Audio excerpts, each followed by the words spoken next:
தெசலோனிக்கேயர் 3 அதிகாரம் 3 வசனம்.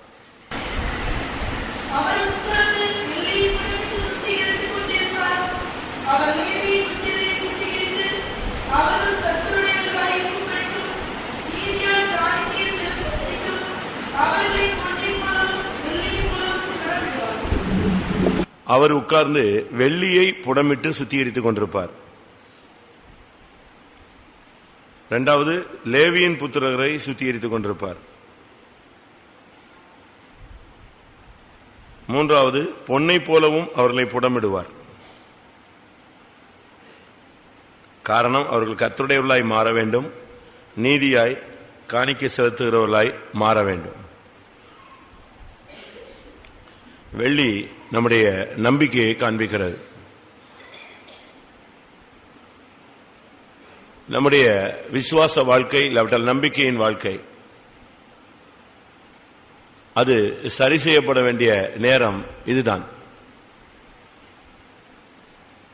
ஏனென்றால் அவர் உட்கார்ந்து நம்மை சுத்திகரிக்கிற நேரத்தில் நாம் பிசினஸ், வேலை, ஊழியம் அப்படிலாம் போகக்கூடாது.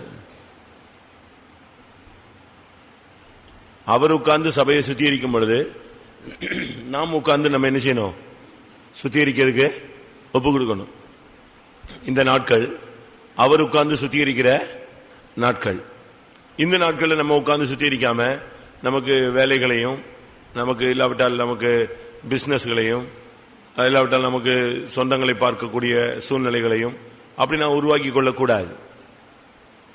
ஈவன் ஊழியம் கூட இந்த நாட்களில் செய்யக்கூடாது. அவர் உட்கார்ந்து லேவியை என்ன செய்வார்? வெள்ளியை சுத்திகரித்துக் கொண்டிருப்பார். லேவியின் புத்திரரை என்ன செய்வார்? சுத்திகரித்துக் கொண்டிருப்பார். பொன்னை போல என்ன செய்வார்? புடமிடுவார். இந்த 7 நாளும் ஒரு தேவனுடைய பிள்ளைக்கு புடமிடும் நேரம். புடமிடுதலில் 2 காரியம் இருக்கிறது. ஒன்று, நமக்குள்ளே இருந்து களிம்புகள் நீக்கப்படுகிறது. மற்றொன்று, நாம் உருவாக்கப்படுகிறோம். அதனால தான் ஒன்று நீங்கள் கர்த்தருடையவர்களாய் மாறுவது, மற்றொன்று நீங்கள் நீதியாய் காணிக்கையை செலுத்துவது. அதனால சுத்திகரிப்புங்கிறது தெய்வம் உட்கார்ந்து நம்மை சுத்திகரிக்கிற டைம்ல நம்மளும் வந்து உட்கார்ந்துடணும். அவர் சுத்திகரிக்கும் போது நம்ம சுத்திகரிக்க இடம் கொடுக்காம நாம அங்கங்க என்ன செய்யக்கூடாது? நம்முடைய அலுவல்களிலே சிக்கிக்கொள்ள கூடாது. அப்படி நாம் சிக்குவோம். அப்படி நாம் சிக்கிக்கொண்டால் அது நம்முடைய பகுதி தான். ஏனென்றால் அவர் நம்மை வந்து உட்கார்ந்து இந்த டைமை பரலோகத்தின் தேவன் உட்கார்ந்து சரிப்படுத்துகிற நேரம், சபையை சுத்திகரிக்கிற நேரம். முதலாவது, அவர் வெள்ளியை சுத்திகரிக்கிறார். இந்த மாதத்தில் இல்லாவிட்டால் கடந்த ராபோஜனத்திலிருந்து இந்த ராபோஜனம் வரை நம் ஆண்டவர் மேல் வைத்திருந்த நம்பிக்கை தன்மை எப்படி இருக்கிறார்? எவ்வளவு ஆண்டவர் மேல் நாம் நம்பிக்கையாக இருந்தோம்? அந்த நம்பிக்கை எத்தனை விசை அசைந்தது? அந்த நம்பிக்கை எத்தனை விசை குறைந்தது? பைபிளில் சொல்லி இருக்கிறது அசையாத நம்பிக்கை. உன்னுடைய நம்பிக்கை வந்து ஒரு நங்கூரம் போன்றது. ஒரு கப்பலில் பயணப்படுகிற மனிதனுக்கு அவன் நிறுத்தப்பட வேண்டுமானால், நிற்க வேண்டுமானால், அவன் தன்னுடைய பயணத்தில் இளைப்பாற வேண்டுமானால், அடுத்த கட்டளை வந்து அவன் தன்னுடைய பயணத்தை தொடங்க வேண்டுமானால், புயல் நேரங்களிலே அவன் பாதை மாறி போகாமல் இருக்க வேண்டுமானால், அவனுடைய வாழ்க்கையிலே தடுமாற்றங்கள் ஏற்படாமல் இருக்க வேண்டுமானால், கப்பல்ல போற மனிதனுக்கு அந்த நங்கூரம் அவசியம். அதுபோல விசுவாச வாழ்க்கையில போகிறவர்களுக்கு நம்பிக்கை அவசியம். அதனால்தான் சங்கீதக்காரன் சொல்லுகிறான், தேவரீர் என் சிறு வயது முதல் நீரே என்னுடைய நம்பிக்கைன்னு சொல்லுவான். ஏனென்றால் அவர்தான் அவன் வாழ்வின் நம்பிக்கையாக இருந்தார். ஒரு மனித வாழ்வில் தேவன் ஒருவனுக்கு நம்பிக்கையாக இருந்தால் அவனுக்கு பிரச்சனை இல்லை. 129 சங்கீதங்களை நாம் பார்க்கும் பொழுது, சிறுவயது தொடங்கி அநேகம் தரம் என்னை நெருக்கினார்கள். அப்ப சிறுவயது தொடங்கியே ஒரு மனிதனுக்கு பிரச்சனை வந்து விடுகிறது. நெருக்கங்கள் வந்து விடுகிறது, போராட்டங்கள் வந்து விடுகிறது. இப்படிப்பட்ட நேரங்களிலே அவன் எப்படி நிற்பது? ஒரு ஆவிக்குரிய மனுஷன் நிலை பெற்றிருக்க வேண்டுமானால் அவனுடைய வாழ்க்கையில அவன் தன்னை பாதுகாக்க வேண்டியிருக்கிறார் சிறுவயது முதல். அதனால தான் சங்கீதக்காரன் இன்னொரு இடத்துல சொல்லும் பொழுது, என் சிறுவயது முதல் நீரே என்னுடைய நம்பிக்கை. 88 சங்கீதம் 15 பார்க்கும் பொழுது, சிறுவயது முதல் நான் சிறுமைப்பட்டவன், மாண்டு போகிறவனாய் இருக்கிறேன், நான் மனக்கலக்கத்திலே காணப்படுகிறேன். இப்படிப்பட்ட போராட்டமான வாழ்க்கை தான் ஒரு மனிதனுடைய வாழ்க்கை. அதனால நம்முடைய நம்பிக்கையை நாம் சரி செய்ய வேண்டிய நேரம் இதுதான். 2 கொரிந்தியர் 1 10 பார்க்கும் பொழுது, அவர் எப்படிப்பட்ட மரணத்தினின்று எங்களை ரட்சிப்பார், தப்புவித்தார், தப்புவிக்கிறார், தப்புவிப்பார் என்று நாங்கள் அவரையே நம்பிக்கொண்டிருக்கிறோம். எவ்வளவு அருமையான ஒரு வார்த்தை. உன்னுடைய நம்பிக்கை எப்படி இருக்கிறது? உன்னுடைய நம்பிக்கையை நீ சுத்திகரிக்க வேண்டிய நேரம் இதுதான். உன்னுடைய நம்பிக்கையை நீ சரி செய்ய வேண்டிய நேரமும் இதுதான். எத்தனை இடத்துல நம்முடைய நம்பிக்கை தளர்ந்து போயிருக்கிறது. இன்னொரு மனிதன் சொல்லுகிறான், எனக்கு நம்பிக்கை இல்லை, நம்பிக்கை அற்று போய்விட்டது. இப்படி நம்முடைய நம்பிக்கை அநேக தரம் பரீட்சிக்கப்படுகிறது. நம்முடைய நம்பிக்கை எத்தனை விஷயம் நம்முடைய விசுவாச ஜீவியத்தில் நாம் தோல்வியை சந்தித்திருக்கிறோம். ஒன்று. இரண்டாவது, நாம் ஒரு லேவியர்கள். அவர் லேவியனை சுத்திகரிக்கிறார். நீ ஒரு லேவியன். லேவியன் என்று சொன்னால் இணக்கம் உள்ளவன், கீழ்ப்படிதல் உள்ளவன், பிரதிஷ்டை பண்ணப்பட்டவன், கர்த்தரையே பங்காய் கொண்டவன், உலகத்தில் எந்த பங்கும் இல்லாதவன், கர்த்தருடைய பட்சத்தில் நிற்க வேண்டிய ஒரு நபர், ஆவிக்குரிய வைராக்கியம் பாராட்ட வேண்டிய ஒரு நபர். அவன்தான் லேவியன். அவர் லேவியின் புத்திரரை சுத்திகரிக்கிறார். சுத்திகரித்தல் என்பது ரொம்ப கவனமாக நாம் செய்ய வேண்டிய ஒரு பகுதி. சுத்திகரித்தலுடைய ஒரு சரியானது என்னன்னு சொன்னா, பிரித்தெடுத்தல். நமக்குள்ள இருக்கிற பழைய தோல்வியான, விழுகையான, பரிசுத்தத்துக்கு மாறான எல்லா காரியங்களிலிருந்தும் நம்மை பிரித்தெடுக்கிறது. தீழ்ப்பானதிலிருந்து நீ விலையேற பெற்றதை பிரித்தெடுத்தால் நீ என் வாய் போல் இருப்பாய். நமக்குள்ள ஒரு சுத்திகரிப்பு சரியாக உண்டு பண்ண வேண்டும். நீங்க என்னதான் நல்ல தண்ணியை வாங்கி வச்சாலும் ஒரு குறிக்கப்பட்ட டயத்துக்கு பிறகு அது என்ன செய்யுது? தன்னுடைய தன்மையை இழக்கிறது. அதுபோல நாம் எவ்வளவுதான் நம்மை பரிசுத்தமாக்கி கொண்டாலும் அவ்வப்பொழுது நமக்குள்ள அசூசிகள், கரை, திரை, இல்லாவிட்டால் மாசு, மறு ஏதாவது ஒன்று வருகிறதுக்கு வாய்ப்புகள் உள்ள வாழ்க்கை தான் மனித வாழ்க்கை. அதனால ஒளியமோ ஜீவியமோ நமக்குள்ள சில நேரங்களில் பல குறைகள், பலவீனங்கள், புத்தியினங்கள், மதியினங்கள், அறிவீனங்கள், மீறி செயல்படுகிற தன்மைகள், இப்படி பல தன்மைகள் நம்முடைய வாழ்க்கையில வர வாய்ப்பு உண்டு. தான் சொல்லியிருக்கிறது, இவைகளை விட்டு ஒருவன் தன்னை சுத்திகரித்துக் கொண்டால் அவன் எஜமானுக்கு உபயோகமானதும் பரிசுத்தமாக்கப்பட்டதும் எந்த நற்கிரியையும் செய்ய ஆயத்தமுள்ள ஒரு மனுஷனாய் இருப்பான். சுத்திகரிப்பு என்பது உன்னை எஜமானுக்கு உபயோகமான ஒரு பாத்திரமாய் மாற்றுகிறது. சுத்திகரிப்பு என்பது உன்னை பரிசுத்தமாக்கப்பட்ட ஒரு பாத்திரமாய் மாற்றுகிறது. சுத்திகரிக்கப்பட்டவனை எந்த நற்கிரியும் செய்ய தேவனால் எடுத்து உபயோகப்படுத்த முடியும். அதனால்தான் லேவி புத்திரரை அவர் சுத்திகரிக்கிறார். காரணம், அவர்கள் கர்த்தருடையவர்களாய் மாறுவார்கள். அதனால நம்முடைய வாழ்க்கையில நாம் கர்த்தருடையவர்களாய் மாறணும்னா நமக்குள்ள ஒரு சுத்திகரிப்பு தேவனால் உண்டு பண்ண வேண்டும். 2 விதமான சுத்திகரிப்பு இருக்கிறது. இல்லாவிட்டால் 2 விதமான பரிசுத்தமாகுதல் இருக்கிறது. ஒன்று, நாம் நம்மை பரிசுத்தமாக்குவது. இரண்டாவது, தேவனே நம்மை பரிசுத்தம் ஆக்குவது. நம்முடைய அறிவில் சில நேரங்கள் இது தவறு இல்லைன்னு தெரியும், இது தவறுன்னு நினைப்போம். சில காரியங்கள் இது தப்பா இருக்குமா, இல்ல நம்ம கரெக்டா தானே பண்ணியிருக்கோம் அப்படின்னு நினைப்போம். இதுதான் நம்முடைய மனித அறிவு. ஆனால் பைபிள் அப்படி சொல்லல.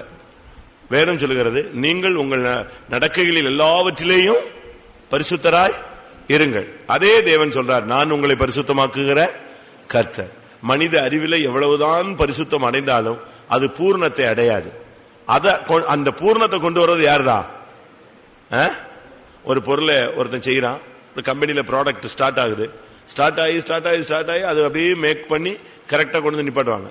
அங்க குவாலிட்டி செக்அப்னு ஒருத்தர் இருப்பான், அவனும் மனுஷன் தான். இவங்களுடைய திறமையை விட அவன் திறமை உள்ளவன். அவன் ஒரு செக்அப் பண்ணுவான், அவன் ஓகே பண்ணி, நீங்க சில பொருட்கள் வாங்கி பாருங்க, எலக்ட்ரானிக்ஸ் பொருட்கள், எலக்ட்ரிக்கல் பொருட்கள், கிரைண்டரோ இல்லாவிட்டால் அயன் பாக்ஸோ வாங்கி பாருங்க. அது ஒரு சைடுல ஒரு சின்ன ஸ்டிக்கர் இருக்கும், ஓகே டெஸ்டட் அப்படின்னு இருக்கும், பாத்திருக்கீங்களா? அப்படின்னா அவன் ஃபைனல் பண்ணிட்டான், ரைட், இது கிளியர் ஆயிடுச்சு. அதுபோல அந்த கடைசி செக்அப் தெய்வம் நம்ம பண்ணி கரெக்ட் பண்ணி மேக் பண்ணி கொண்டு நிறுத்துவார். அதுக்கு பிறகு அங்க குற்றச்சாட்டுதல் கிடையாது, குற்றம் கண்டுபிடிக்க முடியாது. ஏனென்றா அவன் செக் பண்ணி ஓட விட்டு ரன் பண்ணி கிளியர் பண்ணி தான் அந்த சீல் குத்துறான். அதுபோல நம்மை நாம் ஒரு பக்கமாக நம்மை சுத்திகரித்துக் கொண்டு வருவோம். ஆண்டவர்கிட்ட போகும் பொழுது அவர் உள்ளும் புறமும் சுத்திகரிக்கிற தெய்வமாய் இருக்கிறார். நான் ஒரு 10 நிமிடம் தருவேன். யாக்கோபு சுத்திகரிப்பை எப்படி வலியுறுத்தினார், அது நான் போன வாரம் சண்டேல கூட உங்களுக்கு பேசினேன். ஒரு சின்ன டிப்ஸ் தான், அது பிறகு நம்ம பாயிண்ட்ஸ் போவோம். ஒரு 10 நிமிஷம் நம்ம ஜெபிச்சுட்டு அடுத்த ஸ்டெப்புக்கு நம்ம போகலாம். யாக்கோபு ஆதியாகமத்தில் பார்க்கும் பொழுது 35ஆம் அதிகாரம் 2ஆம் வசனத்தில் ஒரு வார்த்தை சொன்னான். அப்பொழுது யாக்கோபு தன் வீட்டாரையும் தன்னோட கூட இருந்த மற்ற அனைவரையும் நோக்கி, உங்களிடத்தில் இருக்கிற அந்நிய தெய்வங்களை விலக்கி போட்டு உங்களை சுத்தம் பண்ணி கொண்டு உங்கள் வஸ்திரங்களை மாற்றுங்கள்.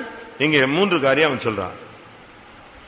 தன் வீட்டார் தன்னோடு இருந்த மற்ற அனைவரையும் நோக்கி, ஒன்று அந்நிய தெய்வங்களை அகற்று, 2வது சுத்தம் பண்ணு, 3வது வஸ்திரங்களை மாற்று. இது யாக்கோபு தன்னுடைய வீட்டாருக்கு கொடுத்த ஒரு அட்வைஸ். இந்த முதல் கூட்டத்தில் கர்த்தர் உன்னோடு பேசுகிற ஒரு வார்த்தை. நீ தேவனுடைய குடும்பமாக இருந்தால், தேவனுடைய வீட்டாராய் இருந்தால், இந்த கூட்டத்தில் நீ செய்ய வேண்டியது அந்நிய தெய்வத்தை விலக்க வேண்டும். இவனுக்கு ஒரு டவுட் இருந்துகிட்டே இருந்துச்சு உள்ள. ஏன்னா பிசாசு லாபான் எப்படி நம்மளை ஃபாலோ பண்ணான், ஏன் வந்தான், எதுக்கு வந்தான், அவன் ஏன் நம்ம பின்னாலேயே விரட்டி வந்துட்டானே, இவ்வளவு தூரம் விரட்டினானே, 3 நாள் என்ன செஞ்சான், விரட்டினான். இவன் அவனுக்கு பயந்தான் ஓடுனா, ஆனா அவன் இவனை விடாம ஃபாலோ பண்ணான். 3 days பிடிச்சிட்டான். இவனுக்கு அதுல கொஞ்சம் வருத்தம், எப்படி இப்படி ஒரு சம்பவம் நடந்துச்சு, எப்படி அவன் ஃபாலோ பண்ணான், ஏன் இவ்வளவு ஒரு பகையாளியை விரட்டுறது போல சொந்த மாமன் விரட்டணும். அப்படியானால் அவன் சொன்ன ரீசன் என்ன, லாபான் சொன்ன ரீசன் என்ன, நீ உன் தகப்பன் வீட்டுக்கு போகலாம், அப்ப பெர்மிட் பண்றான், போனா என்ன செய்ய போன்னு சொல்றான். அப்ப இவ்வளவு விரட்ட வேண்டிய அவசியம் இல்லையே. அவனுக்கு ஒரு டவுட். அவன் சொன்ன ஒரு பாயிண்ட், நீ உன் தகப்பன் வீட்டுக்கு போகலாம், ஆனால் நீ ஏன் திருடி கொண்டு போகிறாய்னா, இது அவனுக்கு மனசுல ஒரு முள்ளு மாதிரி குத்திருச்சு. நம்மள இப்படி சொல்லிட்டானே தகப்பன் வீட்டுக்கு போன்னு சொல்றான், போன்னு சொல்லி பெர்மிட் பண்றவன், ஆனா அபாண்டமான ஒரு குற்றச்சாட்டை என்ன செய்யறான், தலையில சுமத்துறான். காரணம் என்ன, என் தெய்வங்களை நீ என்ன செய்து விட்டாய், திருடி கொண்டு வந்து விட்டாய். இந்த பாயிண்ட் அவனுக்கு குத்திச்சு, நெருஞ்சி முள்ளு மாதிரி குத்திக்கிட்டே இருந்துச்சு.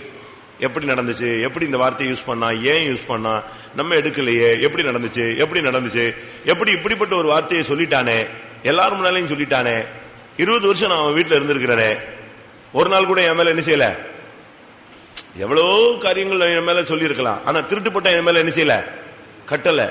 20 வருஷம் கழிச்சு அபாண்டமான ஒரு குற்றச்சாட்டு சொல்லிட்டானே, இது அவனுக்கு பயங்கர வருத்தம், மனசை போட்டு ரொம்ப குத்திருச்சு. அப்பதான் அவன் சொல்றான், யார்கிட்ட நீ கண்டுபிடிக்கிறியோ கண்டுபிடி,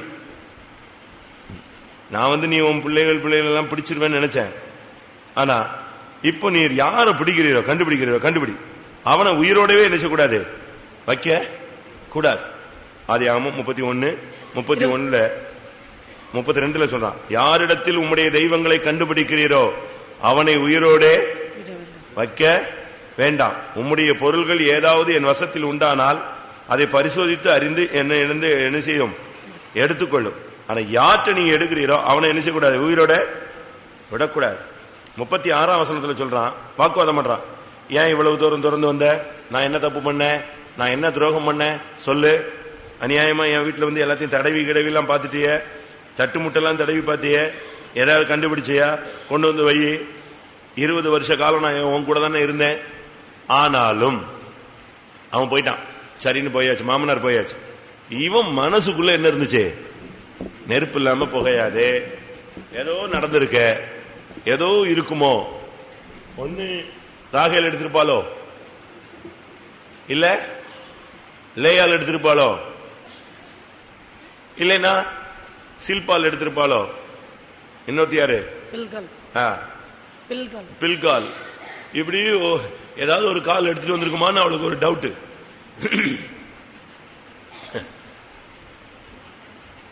என்னத்தையாவது பண்ணிட்டாளுங்களோ, இல்ல இந்த பசங்க யாராவது எடுத்துட்டானா,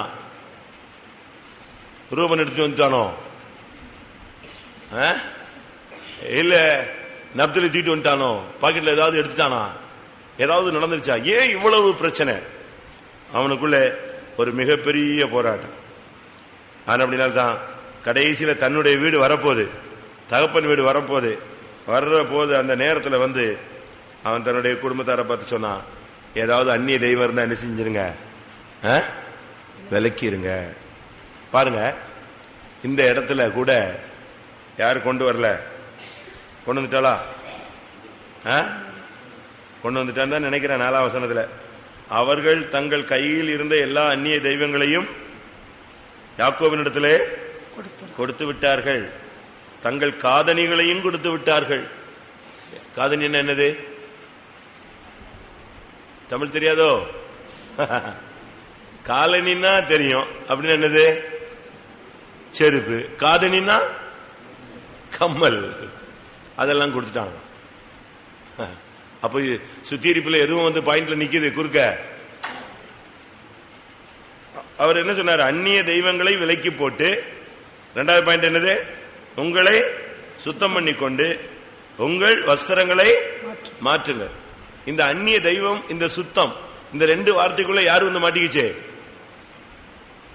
காதணிகள் வந்து சிக்கிடுச்சு. இது வந்து நான் சொல்றது நியூ டெஸ்டமென்ட் பெண்டிகாஸ்ட் டாக்டரின்ஸ் இல்ல, எது ஓல்ட் டெஸ்டமென்ட் தான் பேசிட்டு இருக்கேன். பழைய ஏற்பாட்டிலேயே இப்படிதான். அதனால உங்களுக்கு ஒரு சிலருக்கெல்லாம் பெந்தேகோஸ்து உபதேசம் ரொம்ப வித்தியாசமா இருக்கும். பிரசங்கம் நல்லா இருக்கு, ஆனா ரொம்ப டஃபா பேசுறாங்கம்மா. கத்தி நல்லா இருக்கு, வெட்டுறதும் நல்லா இருக்கணும்ல. கத்தி நல்லா இருக்கு, கத்தி நல்லா இருக்குன்னு இப்படி பாத்துக்கிட்டே இருந்தா என்ன என்ன பிரயோஜனம்? அது வெட்டணும், வெட்டினா தானே யூஸ் பண்றதானே தெரியும். வசனம் இருபுறம் கருக்குள்ள பட்டயம், எந்த ஊனையும் எந்த கணுவையும் உருவ குத்தி 2ஆக என்ன செய்யும், பிரிக்கும். அந்நிய தெய்வங்கள் நமக்குள்ள இருக்கிறதா? கர்த்தருக்கு பிரியம் இல்லாத எது இருந்தாலும் நீங்க வெளியே தூக்கிட்டு வந்துடணும். அது இருக்கிற வரைக்கும் நீ பெத்தேலுக்கு போக மாட்டாய். நாம் எழுந்து பெத்தேலுக்கு போவோம். பெத்லஹேமுக்கு போகணும்னு அடுத்த அப்படி பிரயாணம் பண்ணி இவங்க பெத்லஹேமுக்கு வராங்க. பெத்லஹேமுக்கு வர்றதுக்கு முன்னால யார் செத்து போயிட்டா? ராகேல் செத்து போயிட்டா. ஏன்? எனக்கு ஒரு டவுட். அப்படி எல்லாரும் கீழ்படிஞ்சிட்டாங்க, ராகேல் கீழ்படியலன்னு நான் நினைக்கிறேன். உங்க கணிப்பு என்ன? ஒரு அந்நிய மனுஷன், அந்த வேலைக்காரன், வந்தவன் போனவெல்லாம் எல்லாரும் அந்நிய தெய்வங்களை கொடுத்தாச்சு. அவங்க எல்லாம் பெத்லஹேம் போயிட்டான், ஆனா அம்மா போகல. ஏன்? ராகேல் போகவில்லை. ஆதியாகமம் 35:19. ராகேல் மரித்து பெத்லகேம் என்னும் எப்ராத்தா ஊருக்கு போகிற வழியிலே அடக்கம் பண்ணப்பட்டாள். முடிஞ்சு போச்சு ஆட்டம். இன்னும் போய் சேரலையே, இன்னும் வீடு போய் சேரல. அதுக்கு முன்னாலேயே என்ன ஆச்சு, வண்டி இவ இது போல. காரணம் என்னன்னா, அப்படி அவள் அந்த அந்நிய தெய்வத்தை கொடுத்திருந்தா யார்கிட்ட தான் கொடுத்திருக்கணும்? யார்கிட்ட தான் கொடுத்திருக்கணும்? ஆதியாகமம் என்ன சொல்லுது? என்ன சொல்லுது வசனம்? என்ன சொல்லுது? கலற்றி அவர்கள் தங்கள் கையில் இருந்த எல்லாவற்றையும் கலத்தி யார் கையில கொடுத்தாச்சு? யாக்கோபு கையில. யாக்கோபு கையில கொடுத்திருந்தா இது என்னது உங்க அப்பா தேடி வந்தார இந்த விஷயமா அப்படின்னு கேட்டிருப்பான்ல. கேட்டிருப்பானா இல்லையா? கேட்கலையே. இங்க அப்பா அம்மா கொடுக்கவே இல்லை, ஒளிச்சு வச்சுட்டா. ஏன்னா கடைசி நேரத்தில் ஏன் பேர் கெட்டு போனோம், இப்படியே மேக்கப் பண்ணிடுவோம். கடைசி நேரத்தில் போய் அறிக்கை, ஒப்புரவாகுதல், துக்கம், எதையாவது போய் விசாரிக்கிறது. எதுக்கு போய் பழைய கதையெல்லாம் வேணாம். அவங்க நம்மளை பார்த்து சிரிக்கிறாங்க, நம்மளும் அவங்கள பார்த்து சிரிக்கிறோம். நம்ம வீட்டுக்கு வந்து அவங்க காப்பி குடிக்கிறாங்க, நம்ம அவங்க வீட்டில் போனால் ஏரியா பிரேயர் அட்டெண்ட் பண்றோம். கோயிலுக்கு போனால் பாஸ்டர் பார்க்கிறாரு, விஷ் பண்றாரு. அப்ப இதை அப்படியே மூடிடலாம். அதனாலதான் ராகேல் மூடிட்டா, வெளியவே சொல்லல. அங்க இருந்த மற்றவனுக்கெல்லாம் சூடு சொரணம் வந்துச்சு. யாருக்கு? கூட வந்த வேலையாட்களுக்கு, கூட வந்த மற்ற நான் எல்லாருக்கும் துக்கங்கள் வந்து அவங்க கிட்ட தங்கள்கிட்ட இருந்த கொஞ்சம் கொஞ்சம் கொஞ்சம் கொஞ்சம் கொஞ்சம் இந்த அந்நிய தெய்வம் காதணி அதெல்லாம் கலத்தி கலத்தி எல்லாம் கொடுத்து எப்படியாவது நாங்க எங்க போனோம்? தகப்பன் வீட்டுக்கு போகணும்னு எல்லாம் கிளியர் ஆயிடுச்சு. யாரு கிளியர் பண்ணல? ராகேல் கிளியர் பண்ணல.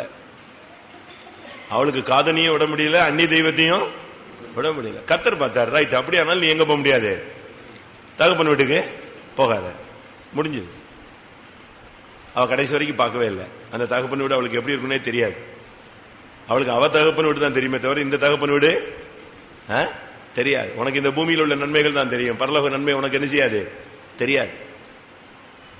அவன் அழகா சொல்றான், நீங்க யாராவது ஏதாவது இருந்தா கிளியர் பண்ணிருங்க, பக்காவை ரெடி பண்ணிருங்க, உங்களுடைய வாழ்க்கையை சரிப்படுத்த வேண்டிய டைம் இதுதான்.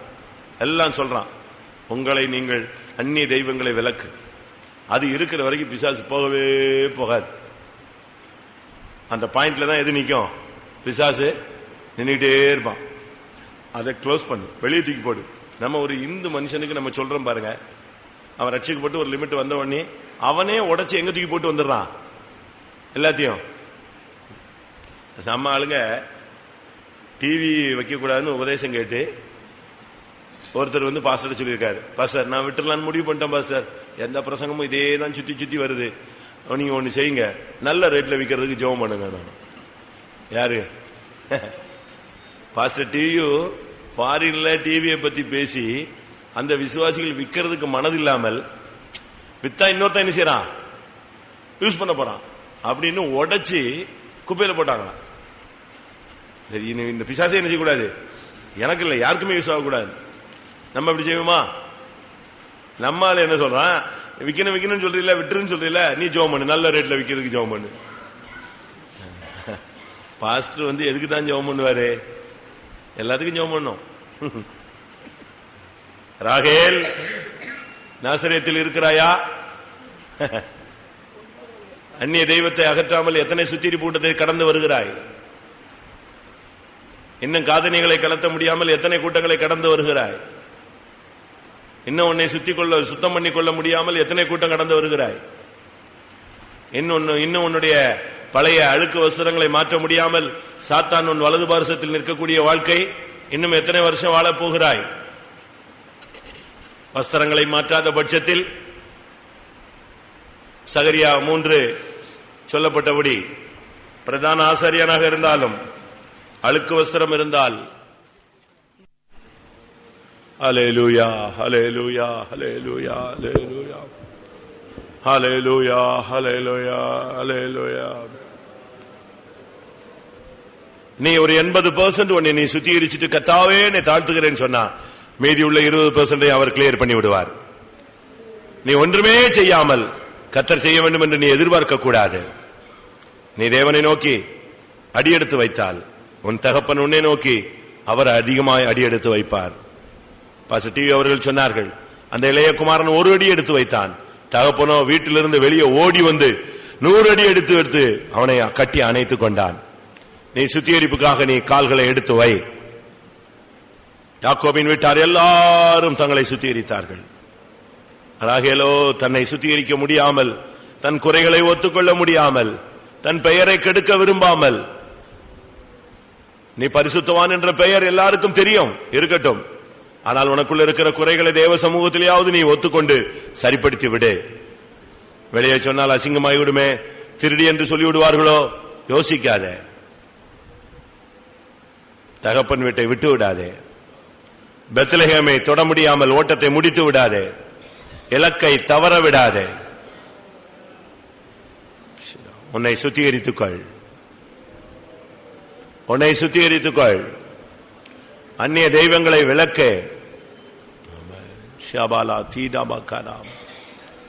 அந்நிய தெய்வங்களை விலக்கிக் கொள்ளுங்கள். உங்களை சுத்தம் பண்ணிக் கொள்ளுங்கள். உங்கள் வஸ்திரங்களை மாற்றுங்கள். உன் அழுக்கு வஸ்திரத்தை நீ மாற்றாத பட்சத்தில் சாத்தான் உனக்கு தீங்கு செய்யும்படியாக நீ கர்த்தருடைய சந்நிதியிலே வந்தால் கூட உனக்கு வலது பக்கத்தில் அவன் தான் நின்று கொண்டிருப்பான். அப்படி ஒரு வாழ்க்கை நீ வாழ வேண்டாம். சாத்தான் உனக்கு தீங்கு செய்யும்படியாக விசுவாச வீட்டுக்குள்ளேயே தேவ சமூகத்திலேயே வரக்கூடிய ஒரு வாழ்க்கை நமக்கு தேவையில்லை.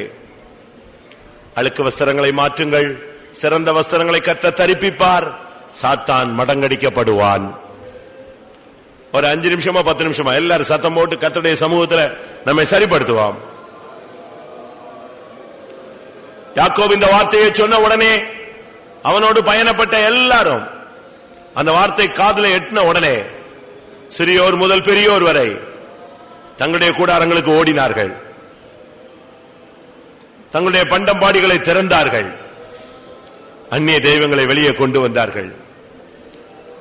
உடனே தங்களை சுத்தம் பண்ணி கொண்டார்கள். உடனே தங்களுடைய வஸ்திரங்களை மாற்றினார்கள். Praise the lord, praise the lord, praise the lord. கர்த்தர் நம்மை சுத்திகரிக்கும்படியாக தம்முடைய மகிமையோடு வந்து நம்முடைய மத்தியில் அமர்ந்திருக்கிறார். அதற்காக ஸ்தோத்திரம் பண்ணுவோம். Price the lord, praise the lord, praise the Lord. உட்கார். எல்லா கூட்டங்களுக்கும் வாங்க. இந்த நாட்கள் சரியா சொல்ல போனால் ஒரு நல்ல உபவாச ஜெபம். இன்னொரு பகுதியில் அது ஒரு சுத்திகரிப்பு. ஒன்று உபவாச ஜெபம், மற்றொன்று சுத்திகரிப்பு, மூன்றாவது நம்முடைய கன்வென்ஷனுக்கான ஜெபம். இப்படி இணைத்துக் கொள்ளலாம். 3 in 1 தான். இப்போ அதுல ஃபர்ஸ்ட் நமக்கு மெயின் தேவை சுத்திகரிப்பு. உபவாசத்தோடு சுத்திகரிப்பு நமக்கு ரொம்ப அவசியம். இன்றைக்கு முதல் நாள் சுத்திகரிப்புல நாம் பிழையாமை பார்க்கலாம். பிழையாம் என்னாகமம் 22ஆம் அதிகாரத்தை பார்க்கும்போது பிழையாமுடைய சரித்திரம் அங்கே தொடங்குகிறது. அவனுடைய துவக்கம் ஒரு வல்லமையான துவக்கம். வல்லமையாய் துவங்கினார். ஆனால் முடிவு அவ்வளவு நன்றாக அமையவில்லை. இது கலாத்தியர் சபையை நமக்கு நினைப்பூட்டுகிறது. ஆவியிலே ஆரம்பம் பண்ணின அந்த சபை ஒரு குறிக்கப்பட்ட நேரத்தில் வரும் பொழுது மாம்சத்திலே முடிய அவர்கள் பார்த்து விட்டார்கள். கலாத்தியர் 3:3 பார்க்கும் பொழுது ஆவியினாலே ஆரம்பம் பண்ணின நீங்கள் இப்பொழுது மாம்சத்தினாலே முடிவு பெறப் போகிறீர்களோ, நீங்கள் இத்தனை புத்தியினரா என்று கேட்கிறார். ஒரு சிலருடைய ஆரம்பம் அற்பமாக இருந்தாலும் முடிவு சம்பூர்ணமாய் மாறுகிறதாக வேதம் சொல்லுகிறது. அது நல்லது. ஆனால் இவனுடைய ஆரம்பம் மிகவும் செழிப்பாக ஆசீர்வதிக்கப்பட்ட ஒரு தெய்வீக தன்மை உள்ளதாய் துவங்கினது. ஆனால் முடிவோ அவன் எதிர்பார்த்த முடிவு அவனுக்கு கிடைக்கவில்லை.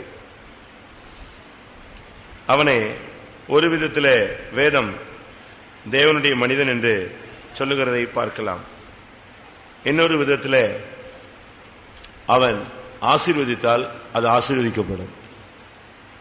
மற்றொரு பகுதியில் அவன் சபித்தால் அது சபிக்கப்படும். அப்படிப்பட்ட ஒரு கிருபை உள்ள ஒரு மனிதன். அவன் சபிச்சிட்டானா அவன் யாரா இருந்தாலும் அவன் என்னதான் சாபம் தான். அவன் ஆசீர்வதிச்சானா சாபம் ஆசீர்வாதமா என்ன செய்யும், மாறிடும். அவ்வளவு வல்லமையான மனுஷன். அவனுக்கு தேவனோடு ஒரு நல்ல கான்டாக்ட் இருந்துச்சு. அவன் பலி செலுத்திட்டு சொல்லுவான், நீங்க நில்லு, நான் போய் கர்த்தர்ட்ட பேசிட்டு வரேன்னு சொல்லுவான். என்னாகமோ 23:3 பார்க்கும் பொழுது அவன் சொல்றான், தகன பலி அண்டை நீ நில்லு, நான் போய் வருகிறேன், கர்த்தர் என்னை சந்திக்கிறதாக இருக்கும். என்னாகமம் 23:4 தேவன் பிழையாமை சந்தித்தார். பாருங்க எவ்வளவு ஒரு அருமையான ஒரு வாழ்க்கை. அடுத்ததாக அடுத்த நாள் என்னாகமம் 23:15 அவன் சொல்லுவான், நான் அங்கே போய் கர்த்தரை சந்தித்து வருகிறேன். 16 கர்த்தர் பிழையாமை சந்தித்தார். பாருங்க எவ்வளவு தெளிவான வார்த்தைகள் அவனுடைய வாயிலிருந்து வருகிறது. கர்த்தரை போய் எவ்வளவு அருமையாக சந்திச்சுட்டு வர்றான் பாருங்க. இதுதான் அவனுடைய அருமையான ஒரு தெய்வீக தன்மை வாழ்க்கை. போய் ஜெபிச்சா பலி செலுத்தினான்னா யாரை போய் பார்ப்பான்? ஒன்னு இவன் போய் கர்த்தரை சந்திப்பான், இல்லாட்ட கர்த்தர் இவனை என்ன செய்வாரு? சந்திப்பார். அப்ப என்ன அளவு அவனுடைய வாழ்க்கையை அவன் கட்டி எழுப்பியிருக்கான்னு பாருங்க. ஒரு பலி செலுத்திட்டான்னா அவ்வளவுதான். அடுத்து போய் அவன் சொல்லுவான், நீ இங்க நில்லு, நான் போய் யாரை பார்த்துட்டு வர்றேன்? கர்த்தரை பார்த்துட்டு வர்றேன். அந்த அளவு அவனுக்கு தேவனோடு ஒரு தெய்வீக தொடர்பு இருந்தது. ஆனால் அவனுடைய வாழ்க்கை நன்றாகத்தான் இருந்துச்சு. திடீரென்று ஒரு நாள் ஒரு கூட்டம் ஜனங்கள் நீங்க வாங்க, நல்ல ஒரு குறி சொல்லுங்க, நீங்க என்ன சொல்றீங்களோ அதை உங்களுக்கு என்ன செய்யறோம், எவ்வளவு பணம் வேணாலும் தாரோம் அப்படின்ட்டு அவங்க காணிக்கை எல்லாத்தையும் எடுத்துக்கிட்டு புறப்பட்டு வந்தாச்சு. அவங்க வந்த உடனே மோவாபின் பிரபுக்கள் பிழையாமின் இடத்துல வந்தார்கள். அவங்க அவங்கிட்ட தங்கிட்டாங்க. இவன் சொன்னா, நான் கர்த்தர் என்ன சொல்றாரோ நான் அதை என்ன செய்யறேன் சொல்றேன், கர்த்தர் சொல்றதை நான் சொல்றேன், வேற ஒண்ணுமே நான் என்ன செய்ய மாட்டேன், கர்த்தர் எனக்கு சொல்லுகிறபடியே நான் உங்களுக்கு உத்தரவு கொடுப்பேன். சரி, இப்ப நைட்டு உட்கார்ந்து ஜெபம் பண்றான். கர்த்தர் சொல்றாரு, நீ போக வேண்டாம், அந்த ஜனங்களை சபிக்கவும் வேண்டாம், அவர்கள் ஆசீர்வதிக்கப்பட்டவர்கள். அவ்வளவுதான். இவன் காலையில் எழும்பி சொன்னா, கர்த்தர் எனக்கு உத்தரவு கொடுக்க மாட்டேன்னு சொல்லிட்டாரு, அதனால நீங்க போங்க, நான் வரமாட்டேன் சொல்லுங்க. அவங்க போயாச்சு. அவங்க போயிட்டு ராஜாட்ட சொன்னா, அவங்க என்ன செஞ்சாங்க, இன்னும் கொஞ்சம் எக்ஸ்ட்ரா பணத்தை எடுத்துட்டு போ. பணத்துக்கு மயங்காதவன் எவனாவது இருக்கானா? பணம்னா என்ன செய்யும், பணமும் வாயை திறக்கும். இந்த ஒரு சிலர்லாம் சாகும்போது பணத்தை வைக்கிறாங்க, காசை கரைச்சி ஊத்துறாங்க, பார்த்திருக்கீங்களா? நான் பார்த்திருக்கேன். அதாவது பணம் பணம் பணம் பணம்னு அலைஞ்சுக்கிட்டே இருக்கிற பார்ட்டிகள் சாகும் போது இழுத்துக்கிட்டு இருந்தா பணத்தை கரைச்சி ஊத்துனா உடனே என்ன செய்யும், செத்து போகும். அது உண்மைதான், அந்த ஆவி இழுத்துட்டு போகுது. அதே மாதிரி ஒரு சிலர் பிள்ளைகளை பார்க்கணுமாங்க, அந்த பிள்ளை வர்ற வரைக்கும் அது என்ன செய்யும், இழுக்கும். அந்த ஆத்மா போராடும், பிள்ளைய பார்க்கணும் பிள்ளைய பார்க்கணும் பிள்ளைய பார்க்கணும் பிள்ளைய பார்க்கணும். பார்த்த உடனே பட்டுன்னு போயிடும். உடனே சொல்லுவாங்க, பத்தியாப்பா உன்னைய பார்க்கணும் தான் அது நெஞ்சிச்சு, இயேசுவை பார்க்கணும்னு இல்லை, யாரை பார்க்கணும்னா பிள்ளைய பார்க்கணும், குடும்பத்தான பார்க்கணும், பணத்தை பார்க்கணும். அதுதான் அவங்களுடைய மைண்ட்ல. ஒரு சிலருக்கெல்லாம் நகைய கரைச்சு லேசா கொடுப்பாங்க, நகையில் எழுத்துட்டு இருக்கு, ஆவி போட்டிருக்கு. இப்ப இவங்க சொல்றாங்க, அவன் சொல்றான், இவனுக்கு எக்ஸ்ட்ரா பணத்தை எடுத்துட்டு போ, இன்னும் கொஞ்சம் எடுத்துட்டு போ, அப்ப அவன் கொஞ்சம் அசைஞ்சாலும் அசையலாம். இப்ப இவங்க போய் வந்த உடனே இவன் சொல்றான், இல்ல இல்ல, என் தேவனாகிய கர்த்தரின் கட்டளையை நான் என்ன செய்யக்கூடாது, மீறக்கூடாது. ஆகிலும் இன்னைக்கு நீங்க தங்கி பாருங்க, நான் வேணா ஒரு ஜெபம் பண்ணி பாக்குறேன்.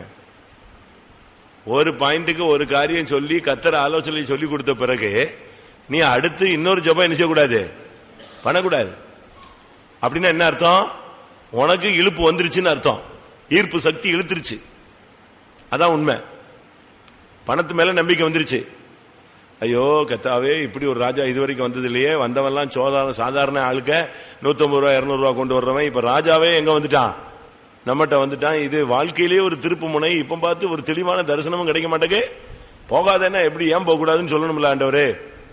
இப்படியே குழம்பிக்கிட்டே இருக்கிறான். இப்ப அவங்க ரெண்டாவது வந்தாச்சு, இப்ப உட்கார வச்சுட்டான். இப்ப கர்த்தர் என்ன பண்ணாரு, சரி ரைட் ஓகே நீ போயிரு, நீ 13ஆம் நம்பர் பஸ் கிடைச்சா நான் அங்க போவேன், 8ஆம் நம்பர் பஸ் கிடைச்சா இங்க போவேன். தேவ சித்தம் எதுவோ அதுவே. அப்படின்னா எது கிடைக்கும்? நீ போய் நிக்கும் போது 13 வந்து நிக்கும், 8 வந்து நிக்கும். எங்க போவ? 2 பஸ்லயும் ஒவ்வொரு காலை வச்சுக்குவியா? தேவ சித்தத்தை விளங்கி கொள்றதுக்கு நல்ல பொண்ணு கிடைச்சா கல்யாணம், இல்லாவிட்டா ஊழியம். அப்படியா? எங்கடா தேவ சித்தம் கேட்ட? நீ எந்த பிரசங்கம் நீ கேட்ட? விளங்காத பிரசங்கம். கர்த்தர் உன்கிட்ட தெளிவா பேசுவார். இப்ப இவன்ட்ட சொல்லியாச்சு, நீ போக வேண்டாம்னு சொல்லியாச்சு. இப்ப 2வது வந்த உடனே அவங்க திருப்பியும் எக்ஸ்ட்ரா பணத்தோட வந்துட்டாங்கன்னு இவனுக்கு அதுக்கு பிறகு என்ன செய்ய முடியல? உட்கார முடியல. நீங்க இருங்க, நான் இன்னைக்கு ஒரு நாள் ஜெபிச்சு பாக்குறேன். இன்னைக்கு ஒரு நாள் ஜெபிச்சு பார்த்தா கர்த்தர் என்ன செய்வாரு? போ போ, அவ்வளவுதான், கலத்தி விட்டாச்சு, நீ போயிரு. ஏன் பார்த்தான்? அப்ப கர்த்தர் நேத்து தான் சரியா சொல்லல போல் இருக்கு, அப்ப இன்னைக்கு கரெக்டா நெஞ்சிட்டாரு, சொல்லிட்டாரு போல் இருக்கு. நேத்து நம்ம தூக்க மயக்கத்துல ஏதோ கேட்டோம் போல் இருக்கு, அதனால இன்னைக்கு போயிடலான்னு புறப்பட்டு வந்துட்டான். வந்துட்டீங்களா? அப்படி யாராவது? கர்த்தர், நீ மனுஷன் ஃபர்ஸ்ட் ஒப்பீனியன் கேட்டேன்னா செகண்ட் ஒப்பீனியன் யார்கிட்ட கேளு? தெய்வத்திட்ட கேளு.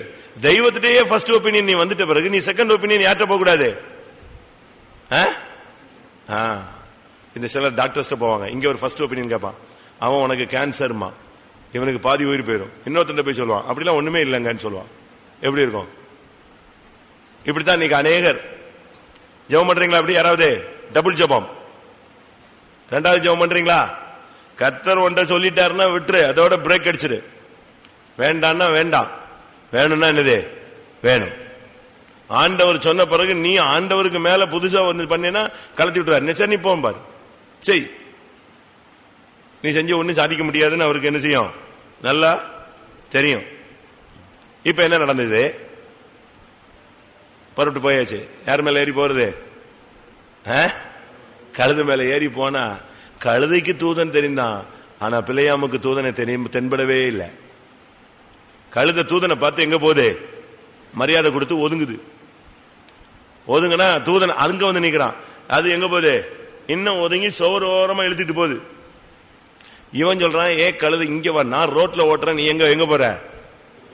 இப்போ தரிசனம் கழுதைக்கு கிடைக்குது, பாடுபடுகிறவனுக்கு தரிசனம் கிடைக்கும். சுகபோக வாழ்வுக்கு வாழ்கிறவனுக்கு தரிசனம் கிடைக்காது. தேவசித்தம் இல்லாம நீ பயணப்பட்டா உனக்கு தரிசனம் கிடைக்காது. கழுதை பாடுபடுதல் ஜீவியம், அதுக்கு தரிசனம் கிடைக்கும். நீ கர்த்தருடைய வீட்லயோ கர்த்தருக்காகவோ நீ பாடுபட்டு பாரு, உனக்கு தரிசனம் வெளிப்படுத்தலாம் கரெக்டா என்ன செய்யும்? கிடைக்கும். நீ இஷ்டத்துக்கு சுயஜீவியம் செய்யறேன்னா, இஷ்டத்துக்கு நீ ஊழியம் அது இதுன்னு சொல்லிட்டு ரவுண்ட் அடிச்சின்னா உனக்கு எது கிடைக்காது? தேவ தரிசனம் கிடைக்காது. தூதனே வந்து சபையில நின்னா கூட ஓங்கண்ணுக்கு தெரிய மாட்டான். நடு ரோட்ல நிக்கிற தூதனை கழுதைக்கு தெரியுது, உனக்கு தெரியலையே. இப்ப கழுதைய போட்டு சாத்து சாத்து சாத்துன்னு சாத்துனான். யாரவன்? பிள்ளையாம். ஒரு சிலருடைய புத்தி என்னன்னா, பாடுபடுகிறவங்கள நம்ப நெருக்குவாங்க, அவங்க தலையிலேயே மசாலா அரைக்கிறதுக்கு ட்ரை பண்ணுவாங்க, அவங்களையே போட்டு பாடுபடுத்துவாங்க, அடிக்கிறது. அப்படி நீங்க செய்யக்கூடாது. கர்த்தருக்காக நிக்கிறவங்க பாடுபடுறவங்கள நீங்க அடிச்சீங்கன்னா நீங்க ஒரு பிள்ளையாம். அவங்களை துன்பப்படுத்தினீங்க, வார்த்தையினால வசனங்களினால அவங்கள சேதப்படுத்தினீங்கன்னா, இல்ல அவங்களுடைய பழைய ஜீவியம் புதிய ஜீவியம் ஏதோ ஒரு காரியத்தை வச்சுட்டு அவங்கள போட்டு அடி அடி அடின்னு அடிச்சு ஒதுக்க கூடாது. கழுதையை போட்டு அடிச்சது யாரு? பிள்ளையாம். பாடுபடுறவங்களை நீங்க ரொம்ப தொல்லை பண்ணக்கூடாது.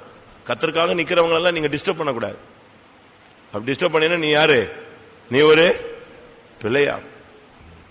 இப்போ கர்த்தர் அவனோடு தெளிவாக இடைபட ஆரம்பித்தார். மிரண்டு போய்தான் அவன் வந்தான். பிள்ளையாம் என்றால் என்ன அர்த்தம்? பிள்ளையாம் சொன்னா பட்சிக்கிறவன் அர்த்தம். பட்சிக்கிறவன், அழிப்பவன். துஷ்ட மிருகம் தான் பட்சிக்கும். ஆதியாகமம் 37:20 பார்க்கும் பொழுது அங்கே துஷ்ட மிருகங்கள் பட்சிக்கிறது என்று எழுதியிருக்கிற. நீ ஒரு துஷ்ட மிருகமா மாறக்கூடாது. சபைக்குள்ள நீ ஒரு நல்ல ஒரு விசுவாசியா இருக்கணும். சபையில இருந்துகிட்டு சங்கீதக்காரன் சொல்றான், நான் மிருகம் போல இருந்தேன், ஆனா கர்த்தர் இப்ப என்னைய எப்படி மாத்திட்டாரு?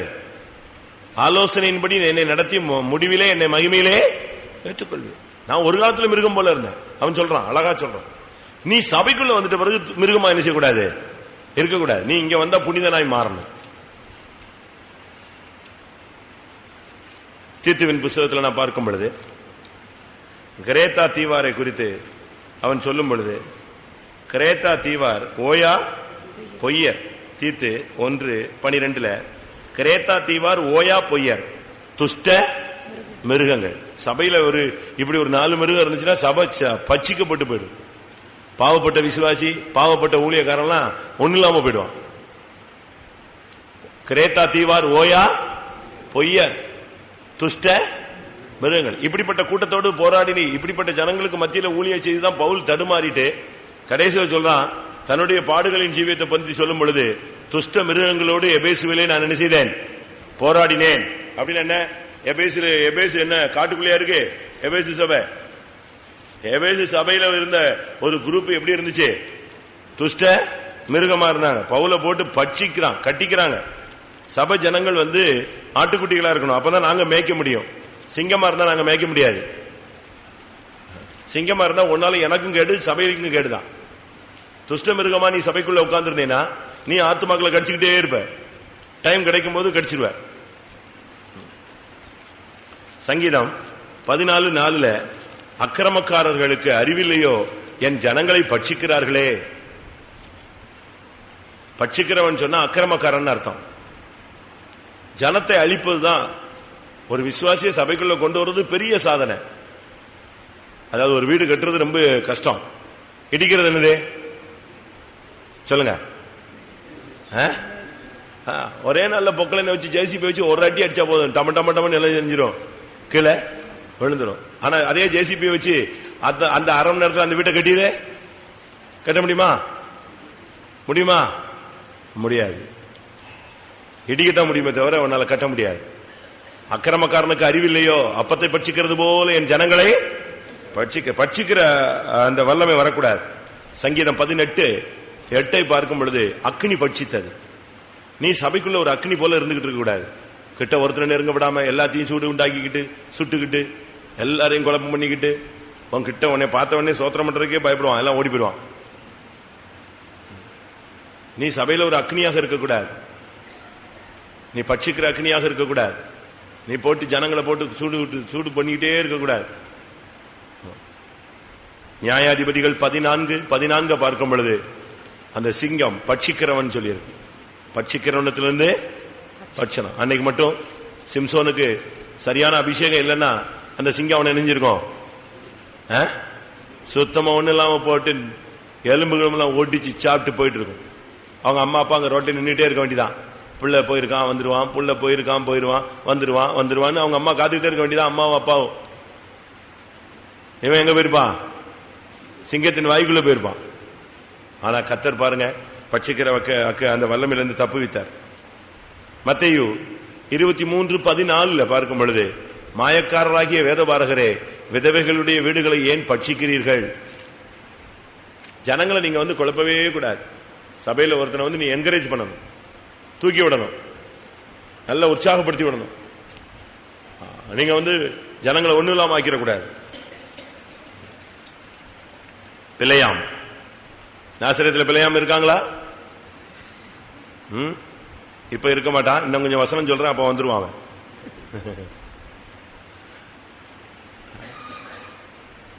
பிழையாமுடைய தன்மை என்ன? அவன் பேயோரின் மகன். உபாகமம் என்னாகமத்தில் நீங்க பார்க்கலாம்.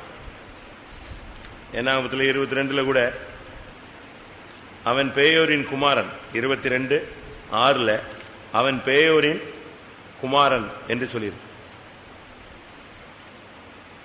பேயோரின் குமாரன். பேயோருங்கிறது அது அந்நிய தெய்வத்தினுடைய பெயர், அப்படித்தானே? என்னாகமம் 25:5 பார்க்கும் பொழுது பாகால் பேயோர் என்கிற வார்த்தையை நீங்க பார்க்கலாம். அந்நிய தெய்வத்தினுடைய மகன். நாம அப்படி இருக்கக்கூடாது. இன்னும் சொல்ல போனா உபாகமம் 23:4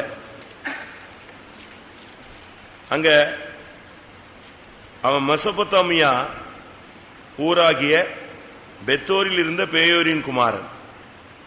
மெசொப்பொத்தாமியாங்கிறது ஆபிரகாமுடைய பழைய விட்டு வந்த ஊர். அங்க அது பழைய இடம். நீ சபைக்குள்ள வந்துட்ட பிறகு இன்னும் அந்த பழைய ஜீவியத்தை உள்ள வச்சிருக்க கூடாது. அது நமக்குள்ள இருந்தா நம்முடைய ஜீவன் நஷ்டப்பட்டுரும். அப்போஸ்தலர் 7:2 பார்க்கும் பொழுது ஆபிரகாம் காரானூரிலே குடியிருக்கிறதுக்கு முன்னமே மெசொப்பொத்தாமியா நாட்டிலே இருக்கும் பொழுது,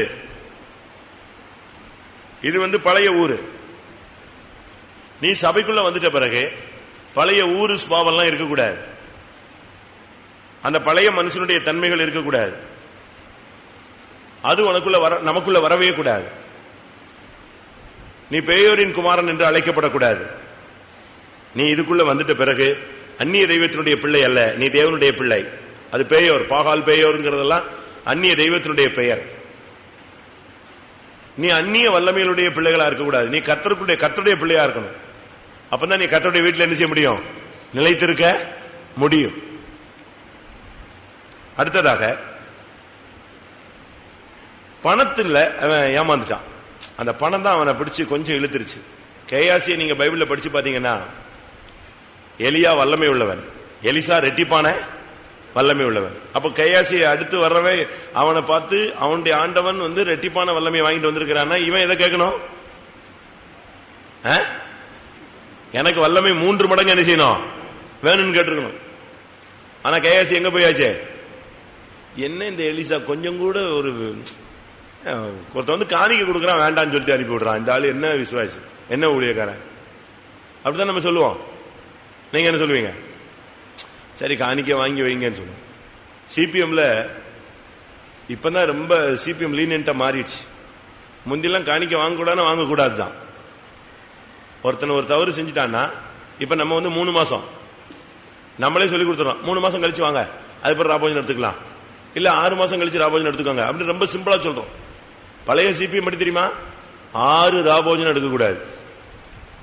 என்னாச்சு? அப்போ 3 வருஷம் ஆயிடும் ராபோஜன் எடுக்குது. அப்படித்தான் பனிஷ்மெண்ட்.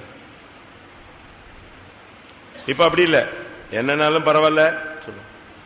கேயாசிக்கு பாருங்க, அந்த பண ஆசை கடைசியில முடிவு என்னது?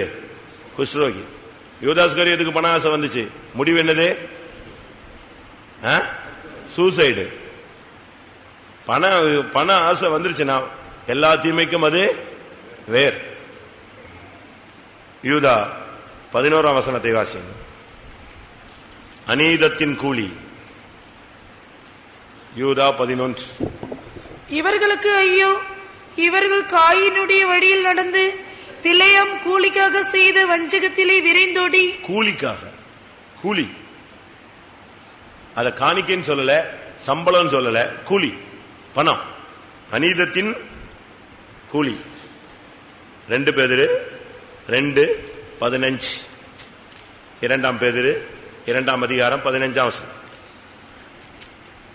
செம்மையான வழியை விட்டு தப்பி நடந்து பேயோரின் குமாரனாகிய பிழையாமின் வழியை பின்பற்றி போனவர்கள். செம்மையான வழியை விட்டு விலகி பேயோரின் குமாரனாகிய பிழையாமின் வழி. செம்மையான வழிங்கிறது முதல்ல நீ ஜெபிச்ச உடனே வேண்டான்னு சொன்னார் பாரு, அது செம்மையான வழி. திருப்பி நான் ஜெபிச்சு பாக்குறேன்னு சொன்ன பாரு, அங்கதான் வழி மாறுது.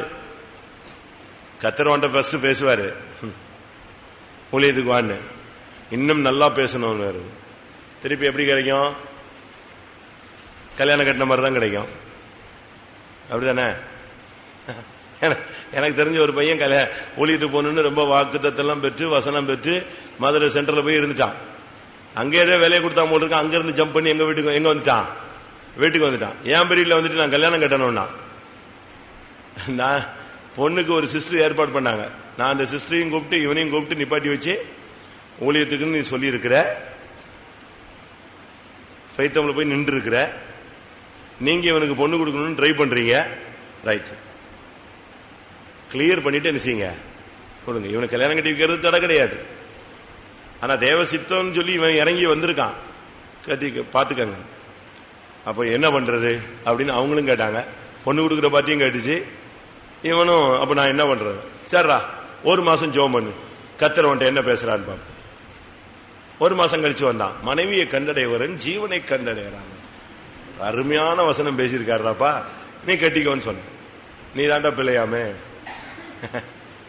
முதல்ல வசனம் வாக்கு தத்துவம் சியோன் கிடைச்சுதான் நீ சென்டர் பீதம்ல போய் உட்கார்ந்து இருந்த.